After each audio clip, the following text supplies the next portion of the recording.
গাজায় আগ্রাসন চালানোর দায়ে আন্তর্জাতিক অপরাধ আদালতের গ্রেপ্তারি পরোয়ানার আবেদনে তীব্র নিন্দা জানিয়েছেন ইসরায়েলি প্রধানমন্ত্রী বেনিয়ামিন নেতানিয়াহু। ফিলিস্তিনের অবরুদ্ধ উপত্যকাটিতে গণহত্যা হয়নি বলে আবারও মন্তব্য করলেন মার্কিন প্রেসিডেন্ট জো বাইডেন। এদিকে হামাস নেতাকে গ্রেপ্তারের আবেদনে ভয়াবহ ক্ষুব্ধ গাজাবাসী।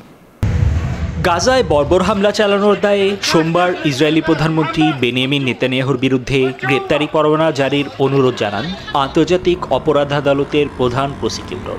যুদ্ধাপরাধের অভিযোগ এনে গ্রেপ্তারি পরোয়ানার অভিযোগ আনা হয় ইয়াহিয়া সিনওয়ার সহ হামাসের কয়েকজন শীর্ষ নেতার বিরুদ্ধেও। এ ঘটনায় ক্ষুব্ধ প্রতিক্রিয়া জানিয়ে নেতানিয়াহু বলেন, ঘৃণার সাথে এমন প্রস্তাব প্রত্যাখ্যান করেছেন তিনি। একই সুর তুলে মার্কিন প্রেসিডেন্ট জো বাইডেনও বললেন, হামাসের সাথে ইসরায়েলের কোনো তুলনা চলে না, গাজায় কোনো গণহত্যা হচ্ছে না বলেও ফের জানিয়ে দেন প্রেসিডেন্ট।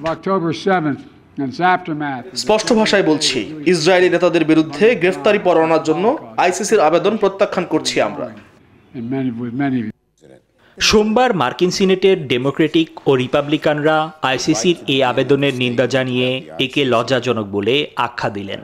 তবে বিশ্ব সম্প্রদায়ের আন্তর্জাতিক আইনকে সমর্থন করা অপরিহার্য বলে মন্তব্য করেছেন সিনেটর বার্নি স্যান্ডার্স। এদিকে আইসিসির ৩ হামাস নেতাকে গ্রেপ্তারের আবেদনে ক্ষোভ প্রকাশ করেছে গাজাবাসী।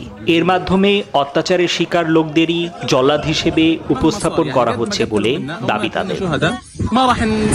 নিবির আমিন, নিউজ 24।